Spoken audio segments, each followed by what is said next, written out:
सोनम रघुवंशी और राजा रघुवंशी का नया वीडियो आया सामने। जिसने इस वीडियो को देखा उड़ गए उनके होश।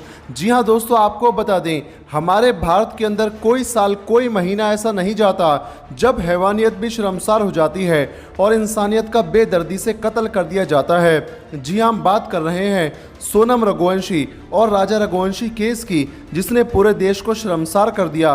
तो चलिए बताते हैं आपको इस केस की पूरी सच्चाई और इस केस के अंदर आया वो नया मोड़ जिसने सभी को चौंका दिया और इसी के साथ एक सवाल भी खड़ा कर दिया कि आखिर ऐसा क्यों होता है। आपको बता दें, अब से तकरीबन एक महीना पहले 11 मई को राजा रघुवंशी और सोनम रघुवंशी की शादी मध्य प्रदेश के इंदौर में होती है।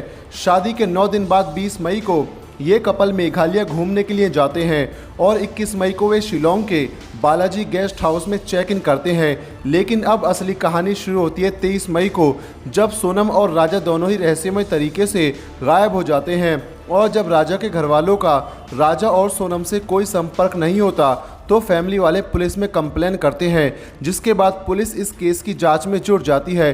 कई दिनों तक पुलिस के द्वारा सर्च ऑपरेशन चलाए जाने पर पुलिस को सोडोंग हिल्स के पास राजा रघुवंशी की लाश 2 जून को मिलती है।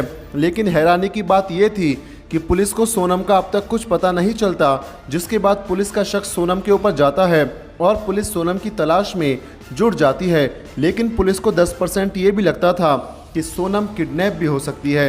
लेकिन 8 जून की रात को पुलिस भी हैरान रह जाती है जब सोनम अपने घर वीडियो कॉल करती है और बताती है कि वो उत्तर प्रदेश के गाज़ीपुर में है। और 9 जून को सोनम गाज़ीपुर के पुलिस स्टेशन में सरेंडर कर देती है, जिसके बाद पुलिस सोनम के प्रेमी राज कुशवाहा को भी अरेस्ट कर लेती है, जिसके साथ मिलकर सोनम ने अपने पति को मरवाया था। वहीं पुलिस अगले दिन उन हत्यारों को भी पकड़ लेती है जिन्होंने सोनम और राज के कहने पर राजा का कत्ल किया था। वहीं इस समय सोनम, राज कुशवाहा और तीनों हार्ट किलर्स पुलिस की कस्टडी में हैं। ये केस हम सभी को दिखाता है कि कैसे प्यार, धोखा और लालच इंसान को गिरा देता है, जिसके बाद इंसान को ये एहसास नहीं होता कि क्या गलत है और क्या सही। वहीं दोस्तों, आपको बता दें, एक यूट्यूबर के कैमरे में सोनम रघुवंशी दिखाई देती है जिसमें वो राजा को लेकर घने जंगल में जा रही थी और इसी के पल के बाद में राजा कभी वापस लौटकर नहीं आता।